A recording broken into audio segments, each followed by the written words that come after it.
Well, welcome, folks. Friday morning. Hopefully, everybody's had a fantastic week. Darren Saul here, your host of Playing with Perspective, the Suspended Animation Podcast.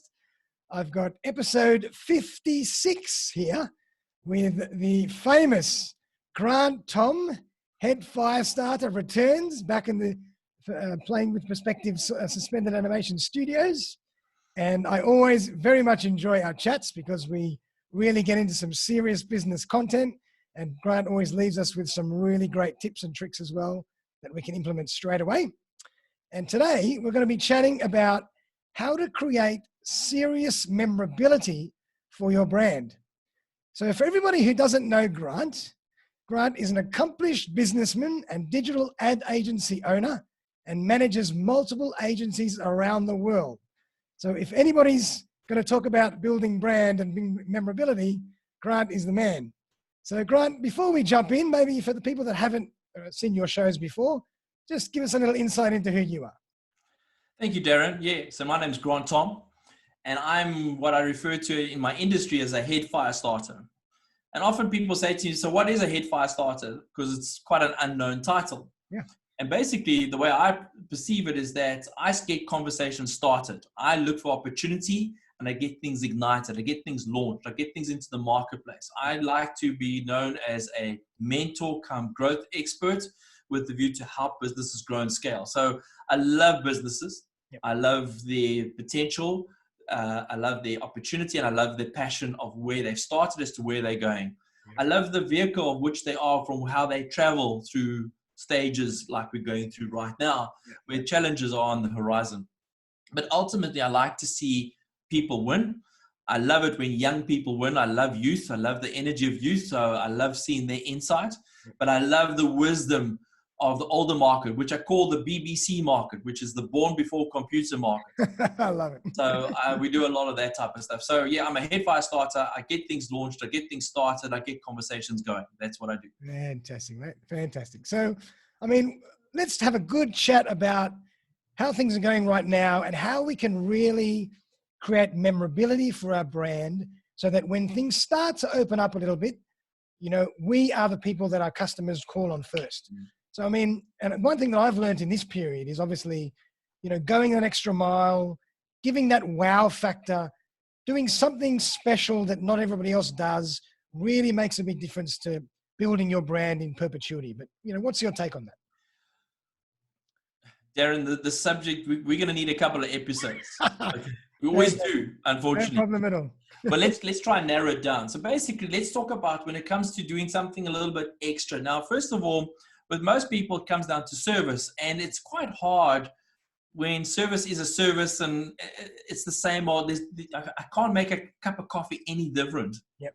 You know, but sometimes if we just put that marshmallow in the saucer next to the cup, makes all the difference at the end of the day to say, wow, it's a little bit of that X factor. Yeah. So to answer your question in the sense of right now, this is the perfect time for you to rise and shine. Perfect. Because it comes down to you to maybe just think a little bit more as to how you could step out of the box, because at the moment, service is everything, because service is the only thing we've got. That's true. Okay. But at the same time, now's the time.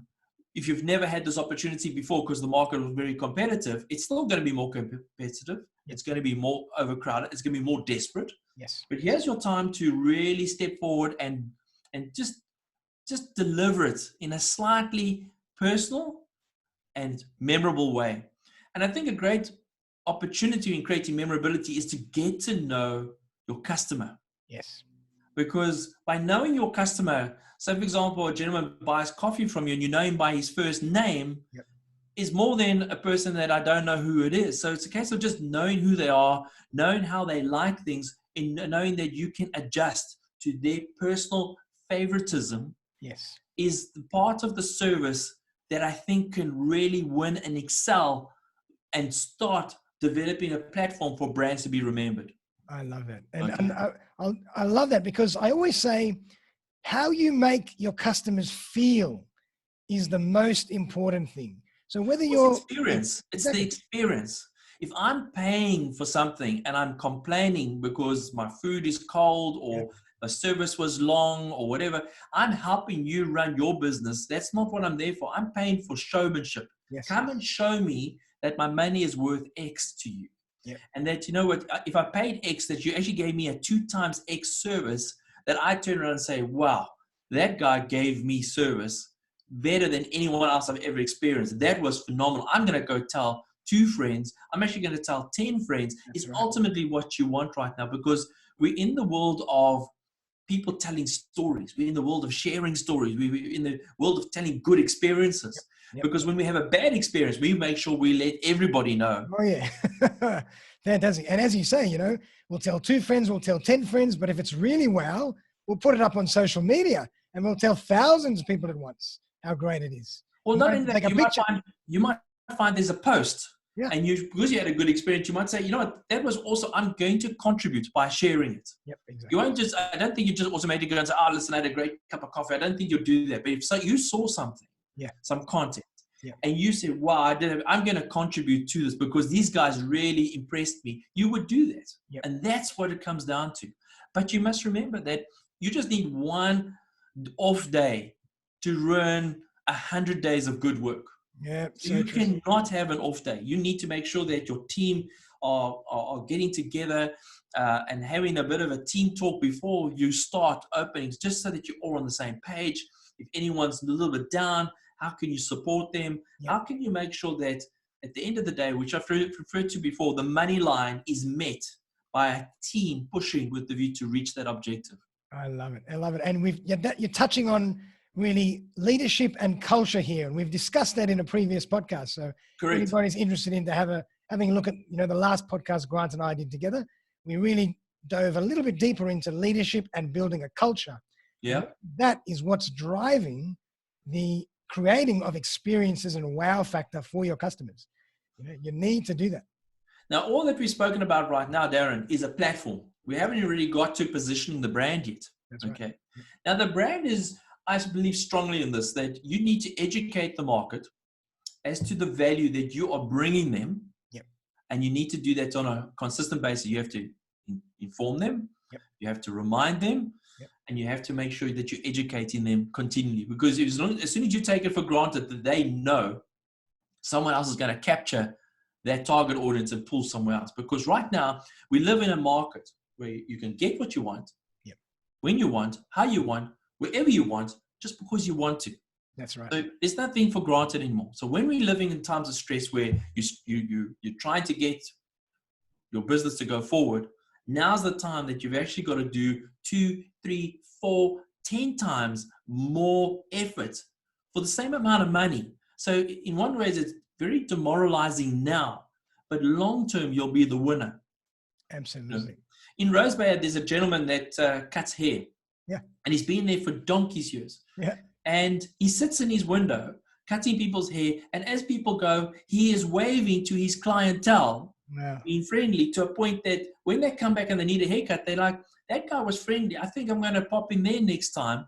And he's been doing that for 30 odd years. Yep.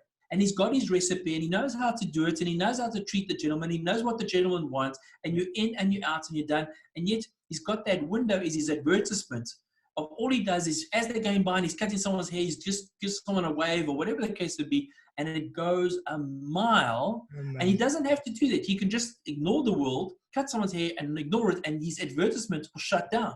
Yep. It's something as little as that, that we need to think about building legacies, is about putting a memorable brand together. Yeah. And you raise a really good point, because right now, if there's anything I've learned in the last period, is I'm even starting to do a lot of more of my shopping online. And that's dangerous for a lot of customers out, a lot of retailers out there and other, suppliers out there and distributors.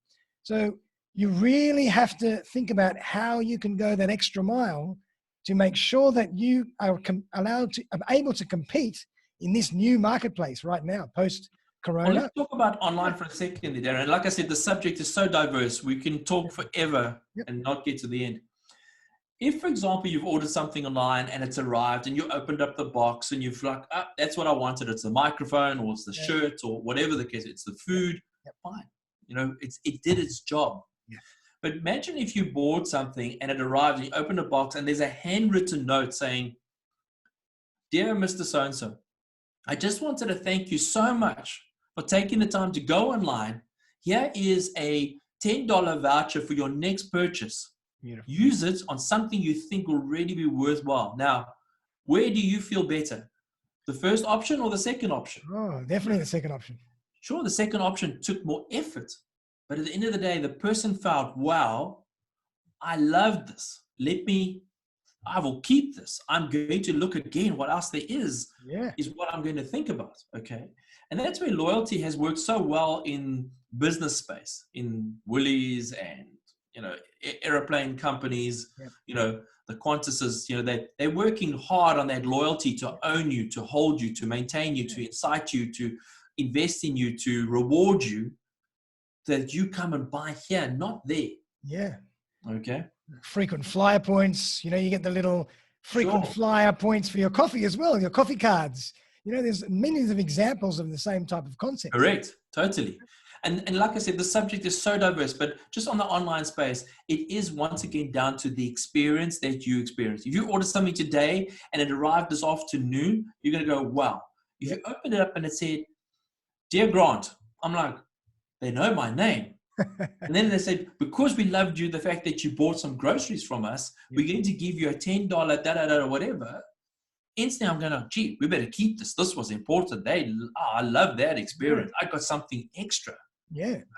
I'm gonna buy from them again. I'm gonna tell everybody else to buy from them as well. Correct. You know. Absolutely. Now let's think about let's get away from online. Let's talk about just being a normal business to business now. Yeah, great. Okay. That's quite tough because everyone's working from home. Yep. We don't know if all the employees are working. You know, there's children, there's homework, but they're all trying to make a day's labor as well. Right. But at the end of the day, it's the customer that's ordered or needed something, be it I want an invoice, I want a document, I want verification, I want confirmation of my order, I want my order, whatever it may be. I want a pipe, I want a bolt, I want a chair, whatever comes, as long as it comes and it's right, then they're happy. Yeah. But if it's wrong and there's frustration, it's up and down, guess what? Next time we need to order that part, we're like, we had a tough time. Let us go somewhere else. Yep. And like I said, we haven't even touched memorability of brand. We're talking about experiences. That's right. Which for me counts for maybe 70, 80% of a brand building exercise. Yep. Okay.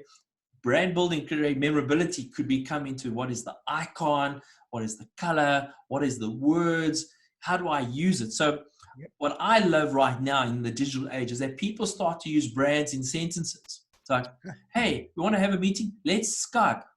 Yeah, let's Zoom. Or let's Zoom, okay? Yeah, I like it. Yep. Or don't worry, I'll come over to your place. I'll Uber over. I don't say like, I'll go get a taxi or I'll Uber over, type of stuff. Love it. I got into my Tesla and I drove down to, I name drop now. Yeah. 5 years ago, 10 years ago, we used to call it what it is. I'll just catch a taxi, any taxi. I didn't say 13 cab, silver arrow, whatever. I went to taxi. Now I'm getting specific. And that's what we've got to look at when we're talking about memorability is how do I get my brand twisted and turned to a point that you use it in a sentence. And once again, not everyone can do this. The dentist is not going to say, listen, use me in the sentence. I'm off to Mr. White for my teeth. Some people can't. Yeah. But I think it's a case of this is where our age, our conversation, our method of communication is changing, is with the view to name drop, because it's the value that the product or the brand gives me that I wish to input into my sentence when I communicate with you, is where memorability starts to become a point. Absolutely. If we take one step back, the likes of Airbnb, the likes of Uber, these businesses did not see these digital trends on the horizon. That's right. When they first heard about it, they thought it's not going to affect us. Guess what? They're a competitor today. Yeah. Okay. Right now in COVID-19, there are businesses 5 years now, 10 years now, 20 years now that we're going to say, hey, these businesses stemmed from this period. Yes. that are going to be important to us going forward. What they are, you and I are still going to learn and experience it. That's right. Okay. Yep. Another form of creating memorability is that you have to touch a brand, or you have to be seen by the brand, or the brand has to see you at least 20 times before you remember it. Yep. You're going to touch it another 7 more times before you buy it. But it's when I bought you, if I haven't had a wow factor, I'm not going to necessarily keep all that mental storage of who they were unless it was a wow experience, unless it was a product and service that I really needed, or at the end of the day, there was no one else and I just took you for the sake of taking you and I have to take you again. Yeah. That's actually a really good point. I mean, you go through so much work, 7 to 20 initial touch points, Correct. just to get it over the line. And then if you don't actually execute with wow, you've just wasted everything and you might lose the person forever anyway. Isn't Correct. that incredible? Totally. Now, here's the whammy. From a business owner's perspective, this is the hardest pill to swallow. Yeah. Because branding doesn't always mean revenue. Mm-hmm. Definitely. Branding creates memorability as long as your product and your service and the quality and the value can be delivered. Yep. But at the same time, a lot of business owners want a sale. They want a deal. So therefore, they throw away the branding brush and they're bringing out the sales brush. Yes. With the view to say, well, buy me rather than remember me. Yep. And I appreciate why, because they got bills to pay now, not later. So they want to pay the bills now. Yep. Okay. So that's the tussle that business owners have as to where to invest. So definitely. The answer comes in 3 ways. 1, you need to have consistent content in the marketplace all the time. Agree. Totally. Number 2, you need to put a product and service out there in such a way that it creates an enticing of value with the view to keep me engaged. Yep. But once I've bought, reward me, entice me, make me feel special, so that I turn around and say, you know what, the way it started, I recall this, I recall that, and at the end, I walked away with that. Wow, that was superb. Absolutely. And really, I mean, what you're talking about is sales versus marketing. That's how I look at it. I simplify it and I say sales versus marketing. For me, sales is when you go to them. You have to knock down the doors. You have to get the deal over the line. Correct. Marketing, they come to you. And if you do the work, as you say, in 3 or 4 different ways consistently, and they come to you, I know which one I want. So we talk about the memorability of the brand. Let's talk about what is the ultimate goal of the business really at the end of the day. Yeah. And for every business owner who doesn't really think about this because they're so busy in the process of the hustle, is that eventually you want to sell the business. Yeah. And yes, you go to an accountant or an auditor and they will turn around, they'll work out the goodwill, they'll work out the assets, they'll work out the clientele, they'll work out a potential earning of 3 to 5 years, and they'll come up with a figure. Yep. But if your brand was well known, once that mathematical equation is done, you can actually turn back and say, well, now let's sell the brand. You've bought the business. Right. Let me sell you the brand. You can actually add that component on top. But people don't think that way. It's sort of thrown in, oh, it's part of the business. It's not. It's got a life of its own. It's got a memorability. If it's owned by the market, there's a certain number of people. Like I'm going to say a word to you right now. And as soon as I say it, you're going to know what I'm talking about. Yep. Coca-Cola. Oh, absolutely. Okay. If I had to buy Coca-Cola today, they will turn around and say, well, you can buy the machinery, the bottling plant, the transportation, the ingredients, but at the end of the day, but the badge is worth. That's right. Okay. Now, on a smaller scale, I'm not a Coca-Cola. I appreciate that. But at the same time, it doesn't mean that the same formula can't apply. Mm-hmm. But also, if you make the price unrealistic to the value in the sense of its potential earnings, then, of course, you're not going to come right with a deal. But if the brand is well known, it's a no-brainer to go that extra mile because the badge will sustain the value of the clientele with the engagement, with the view that the sales will pay for the purchase of the business. That's right. Because its brand has created such a strong emotional connection over years and years of brand building and marketing that you can trust in that for the future. Correct. That's it. Yep. Totally. Yep. So I don't know. Have I answered the question? Yes, I think definitely. I think we're going to have to do a number 2 because there's so much more to unpack. Yeah. So definitely let's do that. But what would be great to discuss as well, it kind of would be remiss of us if we didn't actually discuss the converse, which is a lot of people right now could be hustling, trying to do what they can to make deals, to make sales, and they could be executing activities that might be ruining their brand. Sure. So what do people have to think about to avoid, to make sure that they don't do the exact opposite of what we are trying to achieve here? And again, that's probably a big question. You know, it's like those little kiddie games where you've got little shapes and you've got the little blocks on the side, and now you've got to put the square block in the square hole and the round peg in the round hole. It's similar. So what happens is you get a square hole. You haven't got a square peg, but you've got a round peg, but it can still fit. So you put it in. There's a bit of gap. Yeah. Okay. That's my animatic answer to that, in the sense that if it fits, but it's not a perfect fit, there's opportunity for movement. I like that. Okay. That's when there are cracks. There are cracks. Yeah, there's cracks, there's holes. Yeah, you know, it's not now that's when you are not a perfect fit for what was requested, but two parties are trying to compromise from it can do attitude. Yeah. Okay. Yeah. I haven't got the time to look anywhere else. That's all that you've got. I'll just go with it. Whatever the case may be, just take it. The next customer will come in. I don't want to know who you are. I'm sure you'll come back another day, another time. Good enough. She'll be right. Good enough. Yeah. So let's take, for example, hardware stores. You know, I want to paint my house. Here's a tin of paint. Take the tin of paint. I go back. I paint my house. It wasn't great paint. You know, I didn't have a great experience. But I'll go back to another hardware store. I'm not loyal to anyone, but he also is not too perturbed about it. Yeah. So that, I think when you do a disservice is when you don't listen to what is requested. Mm-hmm. You don't explain as to what you're going to get. And when you deliver it in a tired manner or attitude, I think that people, if they feel begrudged about their investment in you, is when I think you are tarnishing your brand. Yep.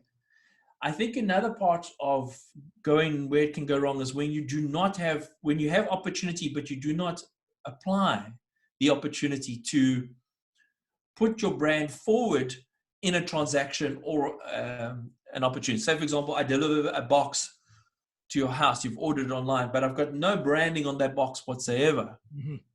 You know, I rely heavily on the fact that you remember where you got me from. Gotcha. Yeah. But you know, so it's how many touch points can I create? How many memorable spots can I find? Yeah. Branding is a science. You know, when you get a logo is a logo, which is a badge. Mm-hmm. Branding is the science that you apply as to how many surfaces you can put the brand to. Gotcha. It's the execution of that logo. Execution and placement.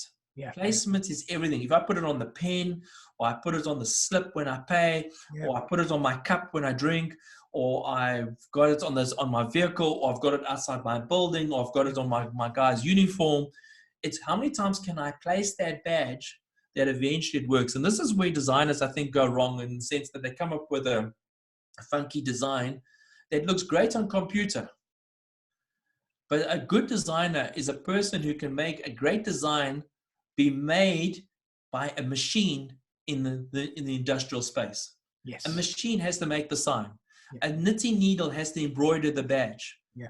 That makes a good designer, because when it looks good, because the machine was able to excel in its tooling to deliver, then you were a good designer. But when it looks good on computer, but it is terrible to execute, is when there's a misception taking place. Wow. So it's really, I mean, I love what I'm hearing. It's really, you can lose opportunities, or not really exploit opportunities by really not thinking of the execution. If you think about the execution properly and think about all the different avenues that you have to execute 150%, then you are doing yourself a real service. And by the same token, you're doing yourself a disservice if you just be very haphazard and say that's good enough. Correct. And I think another big secret in this going the extra mile to missed opportunities is to not make it complicated. Because as soon as you make it complicated, your team will drop the ball. Keep it simple. keep it impressive. Just the smallest things can go a long way. You don't need to go crazy. Very true. And I think the easier it is you allow your customers to find you, connect with you, buy from you, even in terms of social media, the easiest way for people to access what you have to offer, the stronger the audience you create. Correct. If you make it hard for people to find you and click this link and where's the link and where's it taking me to this page and a landing page and I've got to fill in more details, it's all getting too complicated. I'm just going to switch off and go somewhere else. Correct. I think it's all about ease of execution as well. Totally. So I had an experience a couple of days ago. I was talking to some people and they sent me some manuals across and it came in a beautiful box, a nice little lock, and I opened the lock, and as I opened, there were the manuals, but the rest of the box, the spare space, was covered with lollies. Yeah. And instantly you're like, wow, now I put those lollies in a little jar on the side, but I constantly, I walk past the lollies, I look at them and say, that was a nice touch. Nice. So there was spare space in the box. The lollies didn't cost them a lot of money. Yep. They just filled it up. So it was a surprise to me. Yes, I was interested in the manual, but you know what? They gave me a little bit of something to say. And when I go by, I remember, and it's as little as that. Not that everyone must now put lollies into things. That's not what I'm saying. It's just to find that little touch that is pertinent to your product, your service, your connection. So, for example, someone's bought a house. Yeah. I could say, right, you're welcome to the area. Let me introduce you to 10 or 100 of the stores in your area because I've got to know them. Yeah. And let me create an introduction for you that you can say, hey, Manny, the sales agent, has introduced you. You can mention my name and go to these people. Yeah. Suddenly, it just makes such a big difference rather than, best of luck in your new home and off you go. Yep. I love it. And see, what it really boils down to me is creativity. Correct. And lateral thinking. Correct. I mean, there's a fantastic, one of the founders of Creative Live, very famous online learning site. Yeah. His name is Chase Jarvis, and he's got a podcast and he's written a book. Yes. His latest book is all about creativity. And one of his philosophies is that creativity is a muscle that we all have. Yeah. And we just have to learn to execute it, exercise it, use it. Yeah. And the more we actually start using it, the more creative we become. Correct. That's exactly what we can use in terms of being opportunistic, and in our branding as well. Is think about how we can lateral think, how we can be creative. You see a bit of empty space. What can we put there? And what can we do? What can we add? What can we give as a wow factor? So you've just said something very interesting. It's about creative. A lot of people say, I'm not creative. No. You don't have to be creative. Creativity comes in many forms. We're not asking you to draw a picture or make a painting or design a logo here. We're trying to say, make an experience wow. And the way I learn about making great wow experiences, I turn 9 times out of 10, I put myself as the customer and say, how would I like to receive it? Yeah. What can you give me right now that might make you go, wow, that was pretty impressive. Yeah. Yep. And it might be something as simple as getting your team once a month in a meeting, a creative meeting or a lateral thinking meeting, as to how we can come up with ideas to add value. What else can we do for our products or services to make things even better than they are? Something as simple as that might be an incredible way to access loads of different streams of creativity from different people and come up with a solution that is far better than all your competitors. And I think that forward planning is another huge part of building memorability branding. Yeah. And what I mean by forward thinking is that you know that you're going to be trading for the next 12 months. Mm-hmm. You must be understanding that when winter comes, I'm going to do that. When spring comes, I'm going to do this. When it's Valentine's Day, I'm going to do that. And forward think now, what am I going to do for next year's Valentine's Day now? So that when you come, you're not going, quickly, guys, we need to think of something. Yeah. Think of it now. Exactly. And you know what's the best part? There is so much content out there right now. Pinterest, Instagram, Facebook, YouTube. LinkedIn, everywhere. You can ask any questions. Have you ever tried to stump YouTube? Like ask for something that they haven't got? It doesn't happen. You can say, I'm looking for an old man to knit a jersey. You'll find it, type of stuff. You will. So think out of the box as to how you can get an idea. And I heard a great quote. I love this quote. If you want to grow, then you steal an idea from someone. Yes. So I heard about this and I thought, and I spoke to someone else and they said, no, it's when you take an idea from one person, it's called stealing. Yep. When you take a lot of ideas from many people, it's called research. Fantastic. There's a similar quote. I can't think of it, but it's quite similar. And there was a book that was written about a couple of years ago from an English advertising agency mogul. You might even know who it was. And a very simple book with one line on each little page, very small square book. Mm. And one of his quotes was quite similar, but for the life of me, I can't remember who it was. Yeah, I wonder who it's really interesting. English advertising mogul. And every little page is just a little bit of gold. And it's fascinating. Yeah. And that's where that whole thing of less is more, you know. People are often overcomplicate, put too much, go too much. It just costs too much. Sometimes less is more, you know. Just sometimes the smallest thing goes a long way. Like, you know, if you get a coffee and there's a little biscuit on the side, like, wow, got a little bit of extra, you know. Just a little extra little touch of love.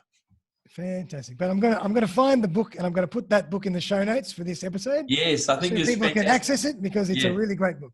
Fantastic. Excellent. Fantastic. But Grant, mate, it's always an amazing experience chatting with you. I learned so much, but I think this episode definitely warrants a part 2. So I'd encourage the audience out there to send us some feedback, some comments, some questions. And I think it'd be great to get Grant back to really unpack more of this stuff. You know, we've discussed why is it so important to be memorable? How do we stay memorable? And what do we do to avoid ruining our brand and not being memorable? So there's a lot of stuff we covered in this, and I think there's a lot more that we can add. But before we go, what else would you like to leave us with? Any final thoughts? Look, Darren, I think, like I said in the beginning, the subject is so diverse. Whenever you talk about branding to me, I think we literally scratched the surface because we're cramming it into a couple of minutes. Yep. I think that what I'd like to leave everyone with is the fact that there's no rule for anything. Yeah. Okay. It's up to you to decide the level and the standard. All that you must know is that you got yourself some competition. Yeah. So therefore, competition's good. But how do you become the best? Definitely. Okay. Definitely. And if you can figure out that recipe to become the best, then how do you stay ahead is your next challenge right there afterwards. So be careful what you wish for. Yeah. So strive to become the best, but then you've got to stay the best. And don't take anything for granted.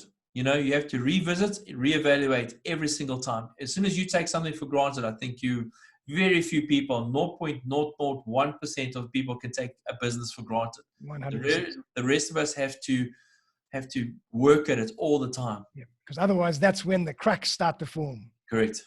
And that's when danger is imminent. Correct. Totally. Absolutely. So Grant, thank you very much, mate. If people want to get in touch with you, what's the best way for them to do that? GrantThom.com. Yep. Which is GRANT and then THOM.com, or email me at GrantThom, THOM design@gmail.com. And yeah, I'd love to have interaction with people who want to ask questions about where they're at with their business and what they could possibly do in creativity and branding. I'd love to explore further with anyone. And if there's any questions on the next show, Darren, let me know and let's unbundle it. I look forward to it. Definitely. I think that'll be a fantastic opportunity. So for everybody out there, I hope you've learned a hell of a lot, because I certainly have, as I always do with Grant. And if you're looking to really get serious about understanding how branding works, how to take your branding to the next level, give Grant a shout. He's the master. And hopefully that was a nice, value-packed, insightful, and informative episode for our last show for this week. But we'll definitely be back next week on Monday for another episode 57. But Grant, again, thank you very much for joining us. Darren, it's been an absolute pleasure. Good to see you. I love the questions. I love the challenges. Look forward to another time. Thank you, mate. And we'll be back for our part 2. And everybody out there, have a fantastic weekend. And thank you again for listening. See you very, very soon. Goodbye, everyone.